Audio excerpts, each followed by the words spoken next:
I will be going over my Jolteon Ex, Roigh. It's got a lot of parts to it. I'll just get straight into it.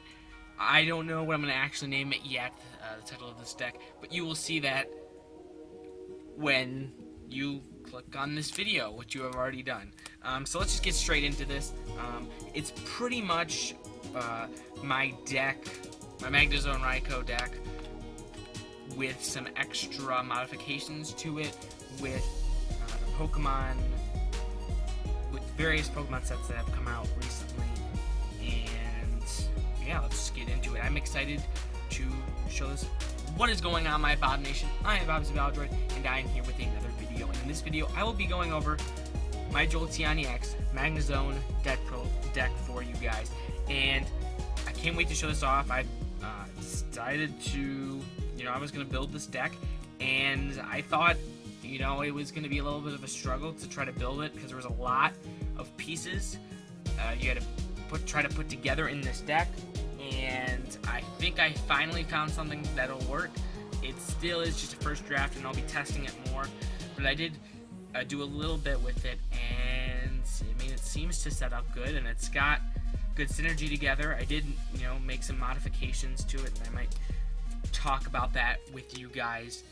But let's just get straight into this deck. I can't wait to show this off to you guys. And I will also, this deck will be also going up against my other deck that I just recently released, which is the Mega Alakazam deck on our Monday morning matchup. So let's just get straight into this. So first we run 2 Jolteon Ex with Flash Ray as its main attack. And what Flash Ray does is, says during your opponent's next turn, prevent all damage done to this Pokemon by attacks from basic Pokemon. And so Jolteon's really great. We can just wall the whole game if we want to with it. It does 70, which is a decent amount, and it's also lightning Pokemon. So it's really great against decks like Night March that they're not gonna have much to do against Jolteon if you are able to get it set up. And it isn't an ability, which is another great thing. If this effect of the attack was an ability instead of an actual effect of an attack, I might be a little bit less likely to play this deck. But being that it's an attack or an effect of that, it's just really great. And this is going to be our main attacker. It's a wall against a lot of big decks out there. Night March and Zygarde are 2 big notorious ones. We also run 2 Roigh. This is a Magnezone deck, so it's kind of nonsense to not run a Roigh. Thunderlance is still a great attack, and Shining Body essentially gives us, a buff to that 120 HP there. Essentially, making the HP higher, except, it's even better than that. The fact that, it's getting reduced every time, right? But Thunderlance is really great. And it's also really cool with the HP of Roigh because it's essentially giving it a hard charm, reducing its attack by 20. It is an ability, so it can get shut off. But overall, Thunderlance is great. The fact that we can just charge up quickly an attacker. It's also a non-EX, which is something that might be needed, considering with Safeguard coming back out. So it's always a big deal. With carving in the new format. So we've got 1 Pikachu EX in here. Pikachu EX is really neat with Overspark. I like to call Pikachu EX our kind of assassin, or I don't know. Pikachu EX is kind of our secret weapon when it comes to this deck. We don't want to play Pikachu EX as our main attacker.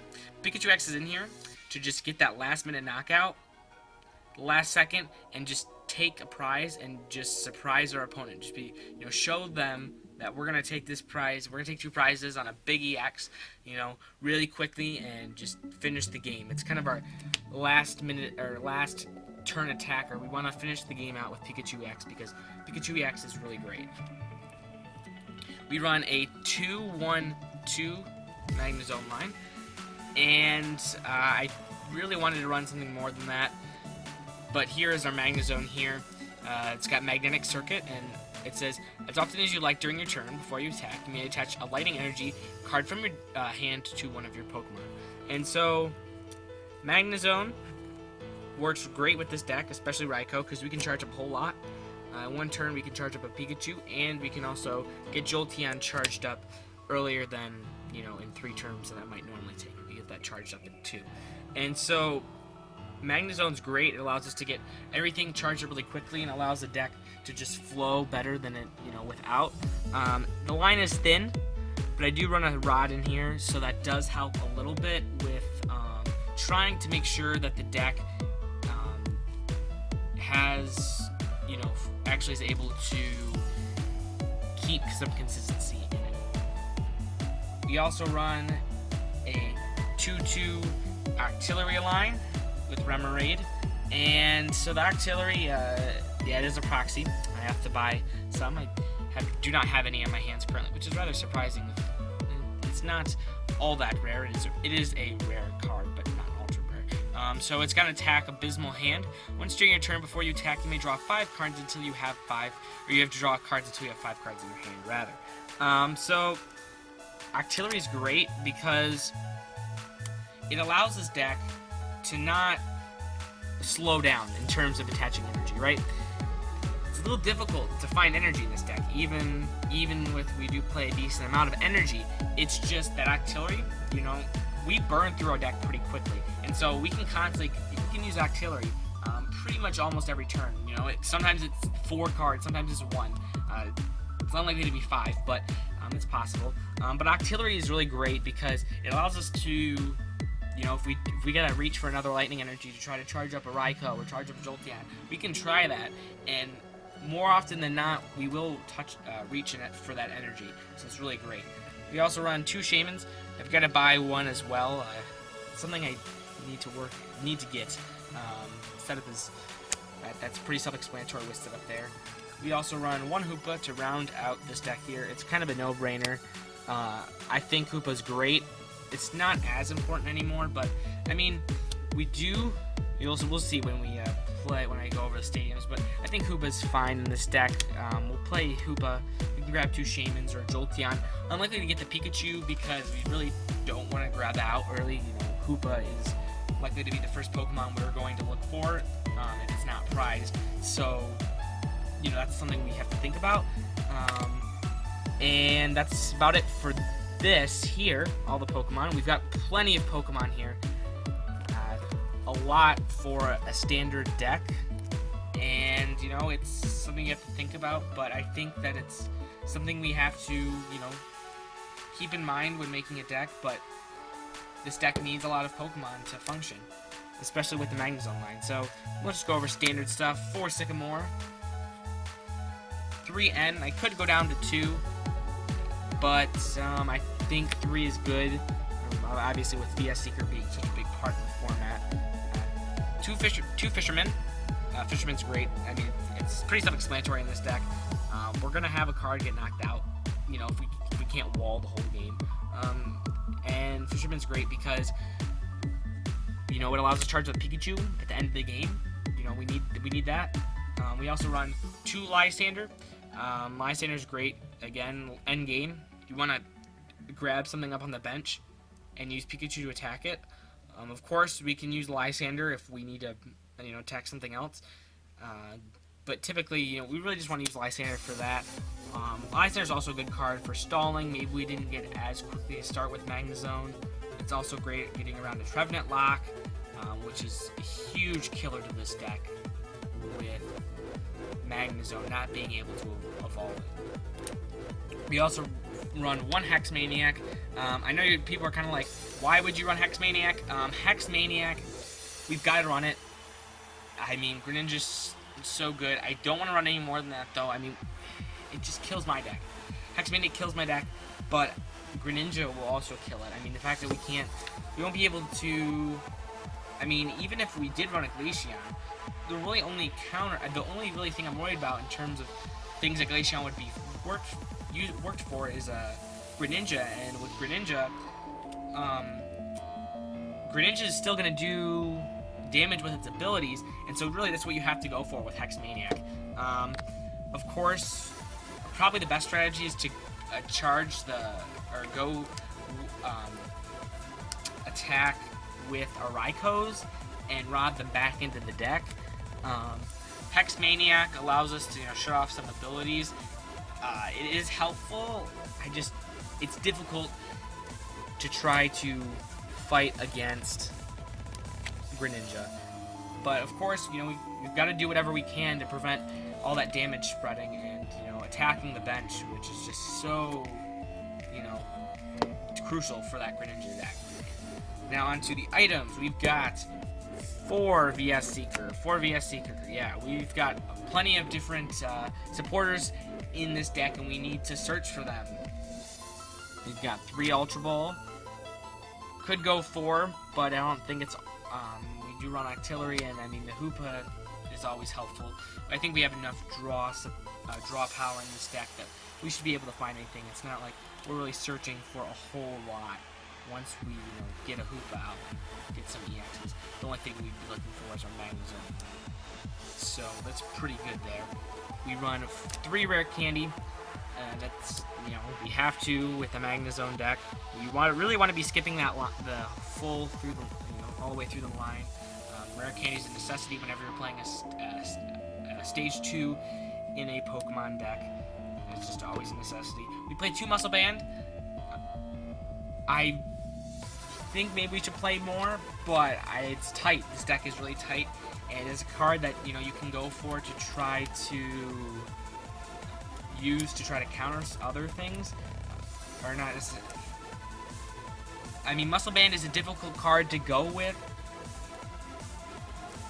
I really didn't want to include it. It's a tough card, to fit in this deck, but we really have to play it. It's useful with our Jolteon EXs because we can take two hit knockouts on EXs, which helps out a lot. Prevents our opponent from Lysandering out quite a lot, because that's going to be their main strategy, is to just Lysander our stuff on the bench and try to not get prizes that way if they can't deal with our wall. So Muscle Band allows us to take knockouts faster. Again, I don't think it's all that of concern running 2. It would be nice to run more than that, but we do run Artillery, which is going to help us get those things when we need to. We also run 3 Float Stone. Ultra Ball here, and then the Float Stone, right? I'm not running the same. Sorry, I run what I have. The Float Stone, we need it for the Magnezone. We can also use it for things like Artillery if we need to. Raikou isn't much of a concern. Jolteon EX has Free Retreat, which is actually really neat. And Hoopa, of course. But we need the Float Stone for sure. The strategy of our opponents is to Lysander things up, right? And try to, lock or knock things out that way. So, it's likely they're going to target Hoopa. They're going to target a Shaman. So if we need to get out of them as quick as possible and just go back into the lock. Because if they Lysander that out, right? They Lysander a Shaman out. They could leave that in the active spot or do enough damage without knocking it out. They could Lysander up, a Jolteon, and then, do a one-hit knockout on that, if they have, a VS Seeker and Lysander, which isn't all that difficult to do nowadays with VS Seeker being in the format. It's just so powerful. And just one last card to round out all of our item cards here. Super Rod, it's useful. We don't really need to get a whole lot of energies back in the deck. Fisherman does the job, better just getting it back into our hand. Super Rod's great, though, because we play a lot of Pokemon, especially with the line of Magnezone. It's so thin, we need a Rod to try to, if we get one discarded early on, we might need it. If another one is prized, we need a Super Rod to get that back in our deck so we can, charge in with a Pikachu in late game. And we play one stadium here. We play Skyfield. Pretty self-explanatory what Skyfield does. Allows us to have both players to have 8 Pokemon on each bench. And we play Skyfield in here because we have a lot of Pokemon. We actually have 1, 2, 3, 4, 5, 6, 7, 8, 9, 10, 11, 12, 13, 14, 15, 16, 17. We play 17 Pokemon. That is a lot of Pokemon. When you really think about it, we're going to at least have 1 Jolteon, likely 2 on our bench, or 1 inactive and 1 on our bench in most scenarios. That's 2 right there. 1 Raikou to make it 3. At one point, we're going to have a Pikachu, make it 4, a Magnezone, and likely, if we can get it out, 2. So that we're already at 6 there. And we want an Octillery Wealth to make it 7. And with Shamans in the early game, you know, we're going high. But now we're not going high. We have a high bench count. Let's rephrase that. But Skyfield's great because it allows us to fill up that bench. And, you know, it's actually better if our opponent discards Skyfield because we can say, you know what, that's cool. That's cool. And we'll just discard all of the things that they would rather Lysander up and face than our Jolteons. So that's great. And now just to the energies here, just to round everything out. Now for the energy, we play 2 Flash Energy. It's there to give all of our lightning Pokemon no weakness if we need to. It's, you know, most of our Pokemon are weak to fighting, which is kind of a problem considering that's fighting types are around. Luckily for us, most fighting type decks in the format right now are basic Pokemon, so we can just wall with it. But in the case that they do have a Carbink in their deck, Carbink can actually do quite a lot of damage if Carbink Break rather. If, you know, they put puts a strong energy on it and go that route, you know, it's something we have to think about. We also play 1, 2, 3, 4, 5, 6, 7, 8, 9 basic lightning energy. And, you know, we need a lot of energy in this deck to, you know, work with Magnezone, to turbo things up, to get a Pikachu out and light it up. So that's about it for this deck here. And, you know, overall I think it's going to be a pretty good deck depending on the meta. I expect the meta to go more towards big EXs and big basics after the fall of Night March, which could go to our benefit actually, because I think maybe we might see a small decline in Greninja. Not a whole lot though, because I mean Greninja is just so good. But obviously, with Karen coming out, Night March is going to fall.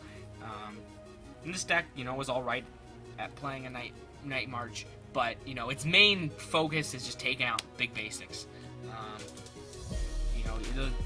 You know, I think we might see a rise in Mega Manectric and stuff, so I might have to change this deck, though. It's difficult to predict the meta, but that's about it for this deck. Anyway, guys, thanks for watching, and I will catch you guys later in the next